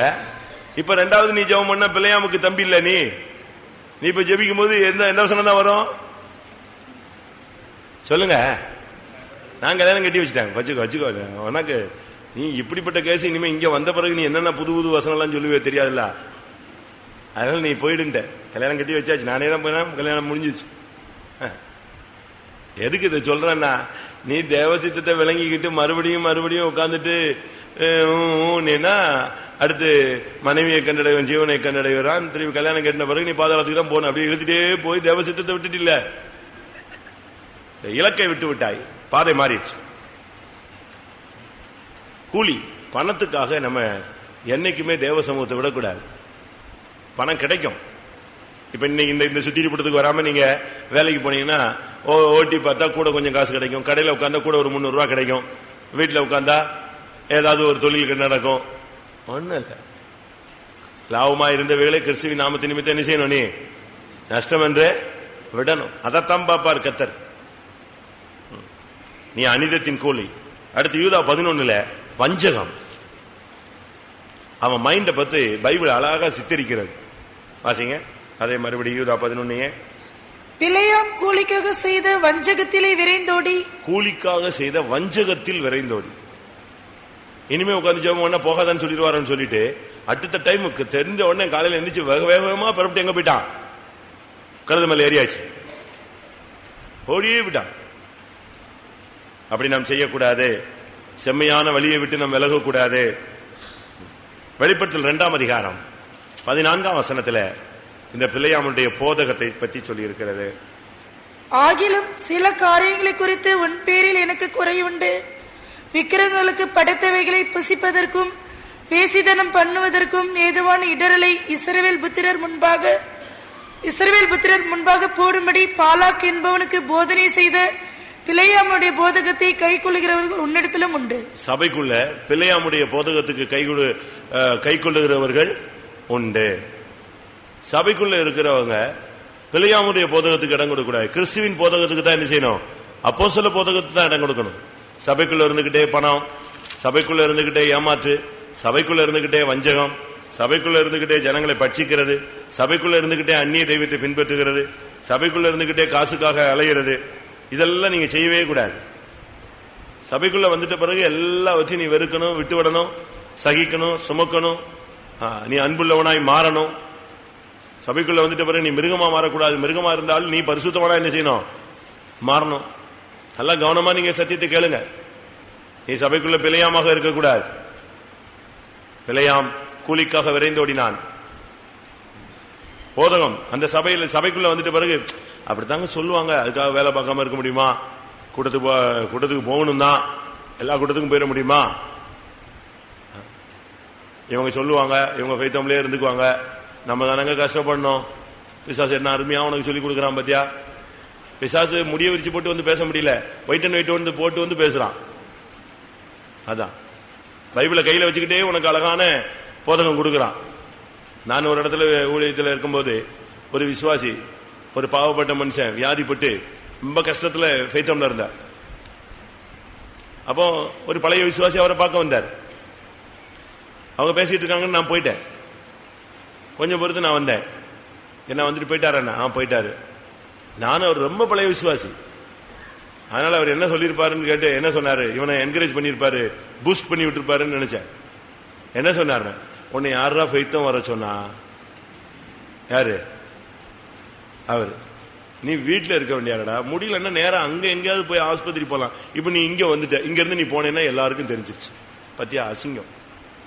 இது சொல்லிக் கொடுக்கறதுக்கு இவரு பிசாசி இவரை வீட்டுல இருந்து ஒயிட் அண்ட் ஒயிட் போட்டு நீ வா, ஏன்னா நான் கருப்பா போனா அவன் கண்டுபிடிச்சிருவான், நீ ஒயிட்ல வான்னு சொல்லிடுறான். அப்படிதானே? நீதான் பிள்ளையாம், உன்னையதான் கூட்டு வந்திருக்கான் பிசாசு. உனக்குள்ள வந்து உள்ள உட்கார்ந்து அழகா பொய் போதைக்கும் என்ன செஞ்சிட்டான், நீ விட்டுரு, விசுவாசத்துக்கு விட்டுரு, நீ அப்படித்தான் சொல்லுவாங்க, பிரசங்க அப்படித்தான் சொல்லுவாங்கன்னு என்னைக்கு நீ சொன்னியோ அன்னைக்கே நீ பிள்ளையாமுக்கு தம்பி தான், அக்கா தான். உனக்குள்ள எந்த நேரத்திலும் இந்த ஆவி வரக்கூடாது, பொய் போதகம் பண்ணக்கூடாது, கூலிக்காக ஏமாத்துற உபதேசங்கள் பண்ணக்கூடாது, உலகத்துக்கு ஏற்ற மாதிரி போதகம் பண்ணக்கூடாது. இவன் போய் பாருங்க சொல்லிக் கொடுக்கிறான். இந்த சபை வெளிப்படுத்தல் 2ஆம் அதிகாரத்துல ஆவிக்குரிய சபை 7 சபைகளுக்கு சொன்ன தூதுல ஒரு தூது வந்து ஒரு குறை சொல்றாரு. உன் சபைக்குள்ள என்ன இருக்கு? பிள்ளையாமுடைய போதகம் இருக்கு. 2வது ஜெபம் பண்ணு, நல்லா ஜெபம் பண்ணு. அப்படித்தான் சொல்லுவாங்க, அப்படிலாம் போகக்கூடாது. போகணும்னு யார் சொல்லி கொடுத்தது? தவறான பாதைகளை நீ தேவனுடைய வழியை விட்டு புரட்டுகிற வார்த்தைகள் இருக்கக்கூடாது. என்னாகமம் 31 அவன் தவறான ஆலோசனை கொடுக்க ஆரம்பித்தான். 31:16 சொல்லி இருக்கிறது, அவன் துரோகம் பண்ணிவிட்டான். பேயோரின் சந்ததியிலே பிள்ளையாமின் ஆலோசனையினால் இஸ்ரவேல் புத்திரர் கர்த்தருக்கு விரோதமாய் துரோகம் பண்ண காரணமாய் இருந்தவர்கள். பாத்தீங்களா, துரோகம் பண்றதுக்கு காரணமா இருந்த ஆளு ஆலோசனை கொடுத்தது யாருதான்? நம்ம ஆள் தான். ஒரு விசுவாசி ஒரு நிமித்தம் சபையை விட்டு போறான், தடுமாறுறான், துக்கப்படுறான், விசுவாசத்தை விடுறான் அப்படின்னா நீ அவனுக்கு என்ன செய்யற? சபைக்கு அவனுக்கு துரோகம் பண்ற. இவன் தான் தவறான உபதேசத்தை சொல்லி கொடுத்தது. இவனாலதான் வாதை வந்தது. அதனால் கர்த்தருடைய சபையிலே வாதையும் நேரிட்டது. சபைக்குள்ள குழப்பங்கள் வருகிறது இந்த பிள்ளையாம இருக்கிறதுனால தான். இப்ப ஆலோசனை சொல்லிட்டு எல்லாம் இப்ப பிரசங்கெல்லாம் முடிஞ்சிருச்சு, அங்கேயே உட்காந்துட்டான். என்ன ஆலோசனை சொல்லி கொடுத்தான் தெரியுமா? இவன் கொடுத்த ஆலோசனை என்ன தெரியுமா? அவங்க வேறுபாட்டின் ஜீவன் ஒன்னு வச்சிருக்கிறான். இவர்கள் ஜாதிகளோடு கலவாமல் தனித்து வாசம் பண்ற வேறுபாட்டின் ஜீவத்தில் இருக்கிறவன செய்வன என்ன செய்யாது? தாக்காது. பில்லி சூனியம் தாக்காது, மந்திரம் தாக்காது, பிசாசு என்ன செய்யாது? தாக்காது. அவனை எவனுமே சபிக்க முடியாது. அதனால நீங்க விபச்சாரத்தை உள்ள நுழைச்சு பாருங்க. யார் சொல்லி கொடுத்தது? விபச்சார வேசித்தனத்தை உள்ள நுழைச்சு பாருங்க, அதுல அவங்க விழுந்துருவாங்க. இந்த ஆலோசனை கொடுத்தது யாரு? நம்மால் தான். சபையில நீங்க வந்து தவறான தாறுமாறான பழக்க வழக்கங்களை விசுவாசிகளுக்குள்ள சொல்லிக் கொடுக்க கூடாது. சிரிச்சுக்கோ, பேசிக்கோ, அவங்க உன்னையே தான் பாக்குறாங்க, உன்னையே தான் பாக்குறாங்க, இப்படி இந்த கதையெல்லாம் சபைக்குள்ள வந்துட்டு நீ பேசக்கூடாது. சேலத்துல ஒரு கூட்டம், சரியான கூட்டம், இதே மாதிரி ஆவியின் கூட்டம் நடந்துட்டு இருக்கு. தீர்க்க தரிசனம் வருது. இந்த சபையில ஒருத்தன், இந்த சபை விசுவாசி பையன் இன்னொரு பையனை, வெளியுள்ள ஒரு பையனை கூட்டு வந்திருக்கிறான். எதுக்காக தெரியுமா? நம்ம இந்த சபையில் உள்ள ஒரு பையன் வெளியே உள்ள இன்னொரு பையனை கூட்டு வந்திருக்கான். நம்ம சபையில் வேற ஒரு அவிசுவாசி பையனை கூட்டு வந்திருக்கான். எதுக்கு கூட்டு வந்திருக்கான் தெரியுமா? இங்க உள்ள சபையில் உள்ள ஒரு பொண்ணோட கான்டாக்ட் பண்ணி விடுறதுக்கு. எப்படி இருக்கும்? தீர்க்க தரிசனம் வருது, வெள்ளுன்னு வெளுக்கிறார் ஆவியானவர். அவர் சாம், நீங்க கேள்விப்பட்டிருப்பீங்க, இப்ப இல்ல, அது வண்டி ரொம்ப ஹை ஸ்பீட் வண்டி. அது அவர் சொல்றாரு, வெளியே உள்ள ஒரு பையனை இங்க உள்ள பொண்ணோடு பழக்கப்படுவதற்காக கூட்டு வந்திருக்கிற எலும்புடா நீ. எலும்பு சபையில அறிக்கையிடு. எவன் எலும்புவான்? அவன் கிட்டு கிட்டு கிட்டுன்னு ஆடி வந்தவன் உதறிட்டான், கைகாலாம் உதறிடுச்சு. வந்த பையனுக்கு, கூட்டு வந்தவனுக்கு சப்த நாடிய ஒடுங்கிடுச்சு. 5 நிமிஷம் டைம் கொடுத்தாரு. வாழ்க்கையில் உனக்கு ஒரு டைம், நாளைக்கு வந்து என்னை பாருங்க. அடுத்த நாள் வந்து மன்னிப்பு கேட்டிருக்கான், இல்லைன்னா சாவுதான். இப்படிலாம் சபையில நீங்க வந்து அதுக்கு இதுக்கெல்லாம் கூட்டு வரக்கூடாது. தவறான மோட்டிவ்ல நீங்க சர்ச்சில் எவனையுமே என்ன செய்யக்கூடாது? கூட்டு வரக்கூடாது. தெய்வீகத்தில் நீங்க கூட்டுவாங்க, ரட்சிப்புக்கு கொண்டு வாங்க, பரலோகத்துக்கு என்ன செய்ய கூட்டு வா. நீ பிழையாம இருந்தா இப்படித்தான் ராங் லைனுக்கு சொல்லி கொடுப்ப. உன்னை தான் பாக்குறாங்க, உன்னை தான் பேசுறாங்க, அந்த அண்ணன் நல்லா இருக்காங்க, இந்த அண்ணன் நல்லா இருக்காங்க, அந்த அக்கா நல்லா இருக்கா, எல்லாரும் நல்லா தான் இருக்கான், நீ ஒருத்தர் தான் சரியில்லை. பிசாசு உனக்குள்ள ஏறி உட்கார்ந்துருக்கு. சபையை நீ தீட்டுப்படுத்தக்கூடாது, தொலைச்சிருவார் கர்த்தர். அவர் பட்சிக்கிற அக்னியா மாறினா நீ என்ன செய்ய மாட்ட, நீயோ உன் குடும்பமோ நிக்காது, அழிஞ்சிடும். சர்ச்சை நீ ராங் லைன்ல யூஸ் பண்ணக்கூடாது. அன்னைக்கு பிள்ளையாம் தான் ஃபர்ஸ்ட் இந்த விபச்சார ஆவிய அழகாய் வேறுபாட்டின் ஜீவியத்தில் வந்த ஜனங்களை குழப்பி நாசப்படுத்தினதே யாருதான்? அதனாலதான் இவனை சொல்லியிருக்கு தீர்க்கதரிசிங்கிற பேரு போய் குறி சொல்றவன் தான் அவன் சாகும்போது பேரு. அவனுக்கு பேரு குறி சொல்றவன். வேணுமா இப்படிப்பட்ட ஒரு பேர் உனக்கு வேணுமா? யோசுவா 13:22. இஸ்ரவேல் புத்திரர் வெட்டின மற்றவர்களோடு கூட பேயோரின் குமாரனாகி பாலாம் என்னும் குறி சொல்லுகிறவனையும் பட்டயத்தினால் வெட்டி போட்டார்கள். நல்ல விசுவாசிங்கிற பேர் போய் பின்மாற்றக்காரன் பேரோட சாவ போறியா? அப்படியா சாவ போற? ஓட்டத்தை முடிக்கும் போது உன் முடிவு சம்பூர்ணமா இருக்க வேண்டும். தவறான ஆலோசனைகள் எல்லாம் கொடுக்காதீங்க. ஆனா ஆசை என்ன சொல்றாரு, என் முடிவு நீதிமான் முடிவு போல என்ன செய்யணும், இருக்கணும். நல்ல ஆசைதான். என்னாகம 23:10. யாக்கோபின் தூணை எண்ணத்தக்கவன் யார்? இஸ்ரவேலின் கார்பங்கை எண்ணுகிறவன் யார்? நீதிமான் மரிப்பது போல் நான் மரிப்பேனாக, என் முடிவு அவன் முடிவு போல இருப்பதாக என்றான். நீதிமான் சாகிறது போல மரிக்கணுமா? ஒரு பெரிய பாஸ்டர் மரிக்கிறது போல மரிக்கணும். 30 பேர் சாட்சி சொல்லணும். ரொம்ப கிராண்டா எல்லா சென்டர் பாஸ்டரும் உன்னை அடக்கம் பண்ணணும்னு ஆசைப்படுறியா? நல்ல ஆசை. ஆனா பிழையாம மரிச்சுன்னா உனக்கு அப்படி யாரும் வரமாட்டாங்க. எங்கேயோதான் சாவ. நான் சொல்றது தப்பா சொல்றனோ? என்னாகமம் 31:8. அவன் ஓட்டம் எப்படி முடிஞ்சதுன்னு பாரு. அவர்களை கொன்று போட்டதுமன்றி மீதியானியரின் 5 ராஜாக்களாகிய ஏவி, ரேகேம், சூர், ஊர், ரேபா என்பவர்களையும் கொன்று போட்டார்கள். பேயோரின் குமாரனாகி பிள்ளையாமையும் பட்டயத்தினாலே கொன்று போட்டார்கள். யாரு கூட சேர்ந்து சாவறான் பாத்தீங்களா? மீதியானியருடைய 5 ராஜாக்களோடு யாரு சேர்ந்து சாவரா? ஒரு காலத்தில் தீர்க்கதரிசியாக இருந்து கண்களை மூடினால் கர்த்தரை சந்தித்த ஒரு மனிதன், அருமையான தேவனுடைய வார்த்தையை கேட்டு ஜனங்களுக்கு சொல்லிக் கொண்டு வந்த மனிதன், சபித்தால் சாபம், ஆசீர்வதித்தால் ஆசீர்வாதம், அப்படிப்பட்ட ஒரு வாழ்க்கை வாழ்ந்த மனிதன். முடிவு எங்க போய் நின்றுடுச்சு? ஆசை இருந்துச்சு. நானும் என் வீட்டாருமோ என்றால் கர்த்தரையே சேவிப்போம், நல்லது. நானும் என் வீட்டாரும் வருகையில போகணும், நல்ல வாஞ்சை. ஆனா வாழ்க்கை பிழையாம இருந்தால் நடக்காது, தோற்று போவாய். உன்னுடைய முடிவு நஷ்டமாக மாறிவிடும். நம்ம எத்தனை பேர் சபைக்குள்ள பிழையமாக இருக்கிறோம்? கொஞ்ச நேரம் டைம் தர்றேன், ஒரு 5 நிமிஷம் கண்களை மூடி முழங்கால் போட்டு, கர்த்தாவே, ஒரு காலத்தில் நான் ஜெபித்தா எனக்கு பதில் கொடுத்தீர் சுவாமி. நல்ல பதில் கிடைத்தது. தெளிவான தரிசனங்கள், தெளிவான வெளிப்படுத்தல், தெளிவான நடத்துதல். நீர் என்னோடு இருந்தீர், நான் உம்மோடு இருந்தேன். என்னுடைய பலிகளை அங்கீகரித்தீர். புறஜாதிகள் மத்தியிலே என்னை கனம் பண்ணினீர், சபைகளிலே என்னை கனம் பண்ணினீர். இப்பொழுதோ பிள்ளையாமின் ஆவி எனக்குள் புகுந்ததை நான் உணர்கிறேன். பட்சிக்கிற சுவாமம் எனக்குள் வந்து விட்டது. எல்லாரும் கண்களை மூடி முழங்கால் படிடுவோம். முதல் கூட்டத்திலேயே நம்ம ஃபர்ஸ்ட் கூட்டத்திலேயே சரியான ஒரு சுத்திகரிப்புக்குள்ள வந்துடணும். நீ கரெக்டா கிளியர் ஆயிட்டேன்னா ஃபர்ஸ்ட் கூட்டத்திலேயே கர்த்தர் உன்னை நோக்கி வந்துருவார். இருதய நொறுங்குண்டவர்களுக்கு தேவன் சமீபமா இருக்கிறார். பட்சிக்கிற சுவாபம் எனக்கு வேண்டாம் ஆண்டவரே. பணத்துக்கு பின்னால் போகிற சுவாபம் எனக்கு வேண்டாம் ஆண்டவரே. வஞ்சிக்கிற சுவாபம் எனக்கு வேண்டாங்க தாவே. அந்நிய தெய்வத்தினுடைய சுவாபம் எனக்கு வேண்டாங்க தா. நான் உம்முடைய பிள்ளை, அந்நியனுடைய பிள்ளை அல்ல. நான் சுதந்திரவாளி. நான் இஸ்மவேல் அல்ல, நான் ஈசாக்கா இருக்க வாஞ்சிக்கிறேன்.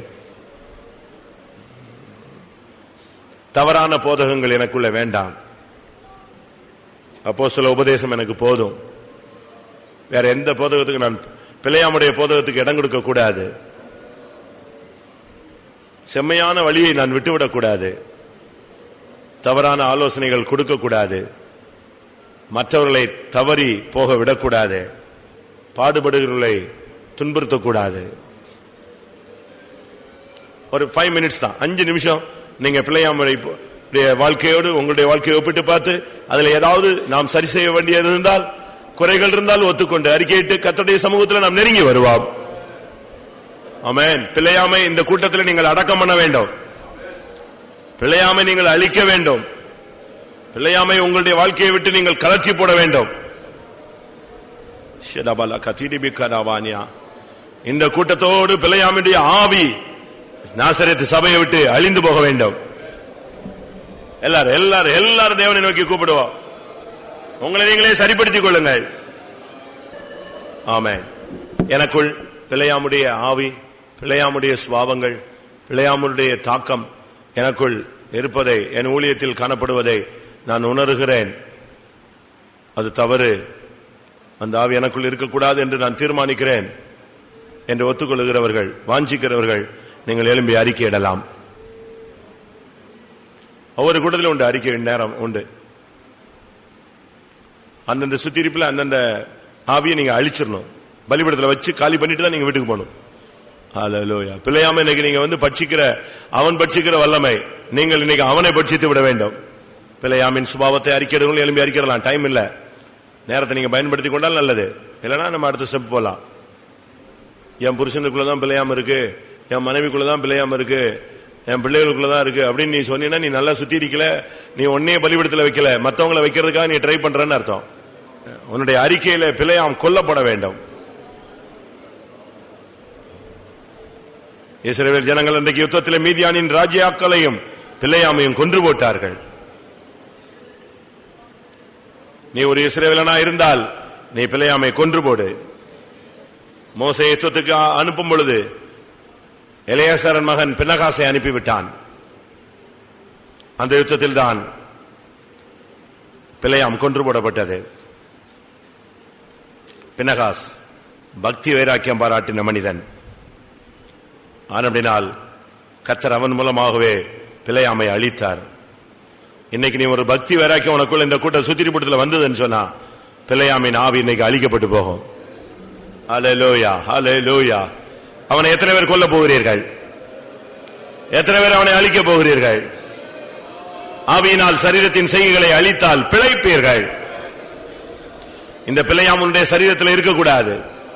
இந்த பிள்ளையாம் உன் ஆவிக்குள்ளே இருக்கக்கூடாது. உன் ஆவியிலேயோ ஆத்மாவிலேயோ இவனுடைய போராட்டம் இருந்தால் அது சரீரத்தில் வெளிப்படும். ஆமென். ஷபாலா கத்துராபானியா. ஒரு அபிஷேகத்துக்கு இடம் கொடுப்போம்.